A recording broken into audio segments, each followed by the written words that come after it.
I think that in the life of each and every one of us, there are different types of moments of happiness, of sadness, of victory, of failures.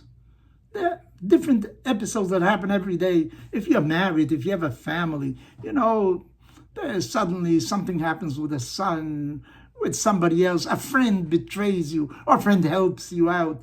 The world today is so rapid in events, in everything.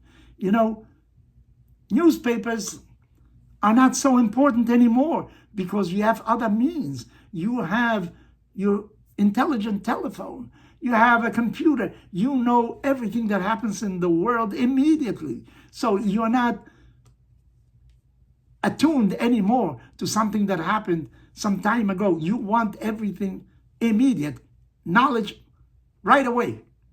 Not only that, there are newscasts for 24 hours. They have to live off something. And this is an evolving world. So every time there are things that are happening, changing, and some people really can't adapt to that change. There's tremendous velocity in this world. Yet I want to argue that there are certain events that are transformative, that are so important that they leave an enormous imprint upon the minds of the people, leave an imprint in history. In the case of Judaism, I think that the slavery and the exodus from Egypt is such an event. That doesn't change every day. I can read the newspaper, I can see my telephone about things that are happening, elections, this, that, but the exodus of Egypt is something that remains as a constant. Why? Because when we came out of Egypt, we became a people. We had a history of common suffering because we became free, and we know that this freedom can be taken away from us. So we have to be very careful about it and fight for it at every time. As a matter of fact, in each one of our holidays, we always say, including the Sabbath, in remembrance, in memory of the exodus from Egypt, because it left such a profound mark, such a profound imprint upon the geist of our people. There's another event that was also very transformative and left an enormous imprint upon the Jewish people. That was the destruction of the Beit HaMikdash, the Temple of Jerusalem. The first temple was destroyed, I think, in the 6th century before the Common Era, and the second one, the year 70 of our counting of years nowadays by the Romans. That was a tremendous disaster for the Jewish people because everything of our faith centered around this temple in Jerusalem, and suddenly that was destroyed and our people was dispersed all over the world. But in a certain sense, the synagogue came to fill part of the void of that Beit HaMikdash, of that temple in Jerusalem. But to this day, we feel the void that was caused by the destruction of the Temple of Jerusalem. I don't know if it's true or it's a fable. It is said that Napoleon passed through a small town one time and it was deserted. So he asked, what's going on here? He saw somebody in the street and he said, why are the streets deserted? And he said, oh, because the Jewish people are right now in mourning because of the destruction of the Temple of Jerusalem. Napoleon said, when did that happen? I don't remember reading it in the newspaper lately or years ago. I don't know. When did that happen? And he was told, it happened 17, 18 centuries ago. Napoleon said, a people that remembers to this day that event, that people is going to return to Israel, will try to once again rebuild that temple that they lost at that time.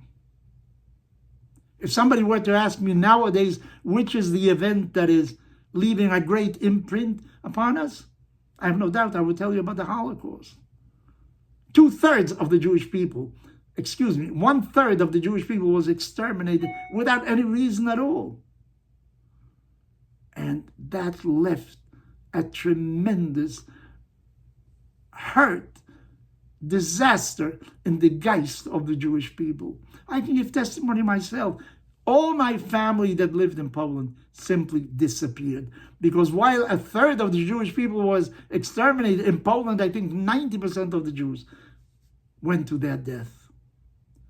One of the survivors of the Holocaust, Primo Levi, was asked on one occasion, "Do you think that the Holocaust can happen again?" His reply was, "Yes." "Why do you say that?" "Because it happened." That is the best proof that it can happen again. Where did it happen? In Germany. Great culture, science, art, whatever you want was there, and yet it happened. So it is in our memory. It can happen again. It is not the news of yesterday or the news of 2 hours ago that I see on my telephone. This is something that left a tremendous imprint upon the geist, the soul of the Jewish people. Another event that has left an imprint that is very important is the establishment of the State of Israel. That has given back to the Jewish people a sense of worth, a sense of honor, a sense of importance, of accomplishment. And you have to see what the state has really done for the Jewish people and for humanity in general. But I want to speak to you personally. Of course, there are events in your family. Somebody got sick, he got well, somebody passed the test, somebody did not, you lost your job, you got a new job. But aren't there events that are really leaving an imprint upon the entire family or upon yourself?